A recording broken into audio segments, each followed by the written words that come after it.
We grew up in the same house, but it was like we were in different universes. Emily, my older sister, was the center of our small family galaxy. Her whims are the law, her tears are a disaster, and her smile is a reward that parents have been waiting for with trepidation. I, Jacob, was a shadow that quietly followed her, trying not to attract attention. But even shadows sometimes get in the way, especially when they try to erase them. Emily loved to play, but her games were cruel, like a cat torturing a mouse before letting go. Sometimes she hid my textbook so that I would be late for school. Sometimes she forgot to send me messages from friends. And one day, when I found my favorite baseball cap in the trash, she just laughed. "Oh, Jake, you know it's just a joke." Her jokes were like needles that dug into her skin, leaving invisible scars. I tried to ignore it, to laugh it off, but every time I thought I was used to it, she found a new way to hurt me.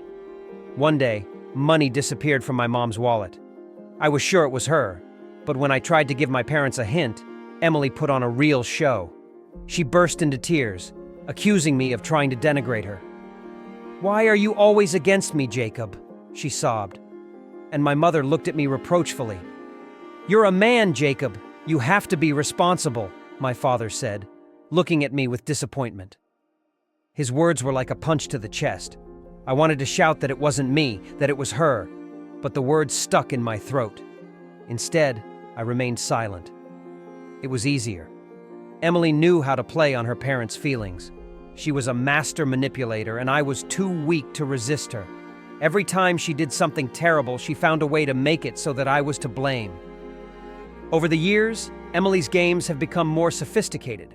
We are no longer children, but her desire to dominate, humiliate, and control has only intensified. It was as if she sensed that I had become weaker, more vulnerable, and used it with cold calculation. One day, when I was getting ready for the prom, she accidentally spilled orange juice on my new suit. "Oh, Jake, I'm sorry, I didn't mean to," she said, but her eyes were gleaming with malice. I was late for the ball because I had to find a replacement urgently. When I got home, she was sitting in the living room, smiling, as if she was waiting for me. "Did you have fun?" "What is it?" she asked, and I realized it wasn't an accident. But that was just the beginning. When I went to college, she seemed to leave me alone. But it was an illusion. One day I discovered that my credit card, which I only used for emergencies, was drained. Purchases I didn't know about, bills I couldn't pay. I called home to warn my parents about a possible theft, but Emily was already ahead of me. "Jacob, how could you?" Mom's voice was shaking with disappointment. "We trusted you, and you're wasting money on nonsense." I tried to explain that it wasn't me, but Emily had already set the stage. She told her parents that she had seen me messing around in college, spending money on parties and unnecessary things. Her words sounded so convincing that even I began to doubt myself. My parents stopped trusting me. Every time I called home, the conversation became shorter and the tone colder. Emily, on the other hand, became their favorite. She studied at a prestigious university, moved in the right circles, and always knew what to say to make her parents proud. But the scariest thing was that she wasn't just ruining my life. She was enjoying it. Every time she looked at me, I saw satisfaction in her eyes, as if she were saying, "You can never be better than me." Life went on as usual, but Emily's shadow was always there.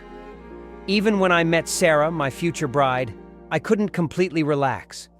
Sarah was my light, my refuge from the chaos that my sister brought into my life. She was kind, sincere, and most importantly, she saw Emily for who she was. "She's terrible, Jake," Sarah said one day after Emily accidentally ruined her favorite dress during a family dinner. "Why are you letting her act like this?" I didn't know what to say. Because it was easier? Because I was afraid that if I started resisting, she would get even worse? Or was it because somewhere deep inside I was still hoping that one day she would change? But Emily hadn't changed. On the contrary, her behavior has become even more sophisticated. When we announced our engagement, she smiled and congratulated us, but I saw something sinister in her eyes. I knew it wasn't over. And I was not mistaken. On the eve of the wedding, Sarah called me in tears. "Jake, my dress, it's ruined." I dropped everything and went to her place. When I saw the dress, my heart stopped. Someone had cut it with a knife, leaving deep, jagged cuts on the fabric. "It was her," Sarah whispered. "I know it was her." I wanted to believe that it wasn't true, that it was some kind of terrible mistake, but deep down, I knew the truth. Emily couldn't let me be happy.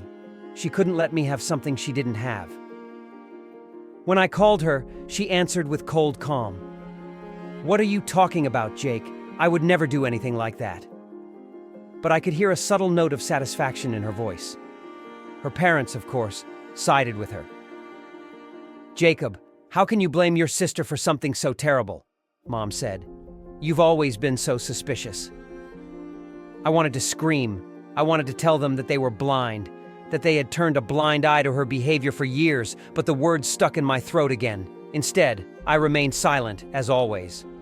But this time, something inside me broke. I couldn't keep quiet anymore. I couldn't let her ruin my life anymore. The wedding was supposed to be the happiest day of my life, but Emily turned it into a nightmare. She came as if nothing had happened, in her perfectly matched dress, with a smile that seemed so sincere that even I doubted my suspicions for a moment. But then I saw the way she was looking at Sarah.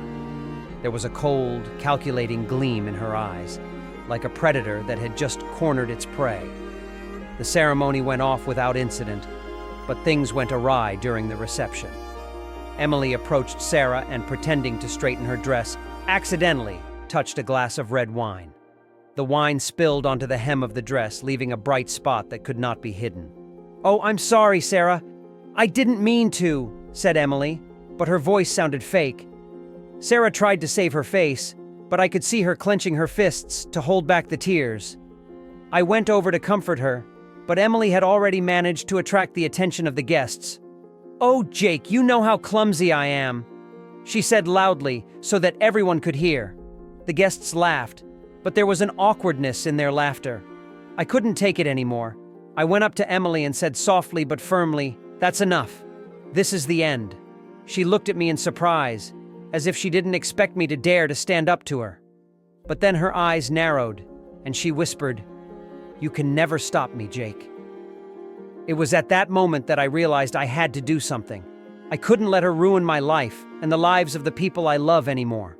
After the wedding, I thought for a long time about what to do. Emily was always one step ahead, always found a way to get away with it. But this time, I decided that I would no longer play by her rules. If she wants war, she'll get it. I started collecting information. I knew that Emily had secrets that she was carefully hiding.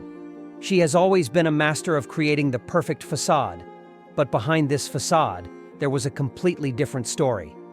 One day, I came across a video that changed everything. It was accidentally saved to a cloud storage that I had access to. In the video, Emily was with someone I didn't know, and their behavior left no doubt that she was cheating on her boyfriend, Michael. Michael was successful, rich, and, most importantly, perfect in the eyes of his parents. They adored him and thought he was the best thing that could have happened to Emily. I knew that if this video got out, it would ruin her perfect life. But I didn't want to just put it online. I wanted her to feel the same way I've felt all these years: helplessness, humiliation, pain. I sent the video to Michael anonymously. I didn't want him to know it was me. I just wanted the truth to come out. The reaction was not long in coming. A few days after I sent the video, Michael called Emily and ended the relationship. She tried to deny it, to convince him that it was a fake, but he was adamant. "I saw it with my own eyes, Emily. You tricked me," he said, and his voice sounded like a sentence. Emily was furious. She called me, shouted, accused me, but I didn't say anything. I didn't deny it, but I didn't admit it either. Let her guess. Her parents, of course, sided with her. "How could someone do this to our daughter?" Mom sobbed. "It must be a misunderstanding." But Michael was adamant. He not only broke off the relationship, but also told his friends and acquaintances about it. Emily's reputation, which she had so carefully built over the years, collapsed overnight. She tried to regain control, but it was impossible. Her ideal life, which she had so carefully created, crumbled before her eyes. After the truth came out, I expected to feel relieved. After all, I finally stopped her, finally made her feel what it was like to be in my place. But instead of relief, I felt only emptiness. My parents stopped communicating with me. They couldn't forgive me for ruining their daughter's life. "How could you, Jacob? She's your sister!" my father shouted, his voice shaking with anger and frustration. Emily, of course, did not remain in debt. She blamed me for everything, said that I was always jealous of her, that I wanted to ruin her life. And worst of all, a part of me started to believe her. Could it be that I was really jealous of her?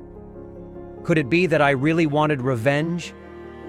Sarah tried to support me, but even she couldn't understand how I was feeling. "You did what you had to do," she said, but I could see doubt in her eyes. "I do not know if I did the right thing. I do not know if it was worth ruining my sister's life, even if she was ruining mine. But I know one thing for sure. I'm not a shadow anymore. I won't let her control my life anymore."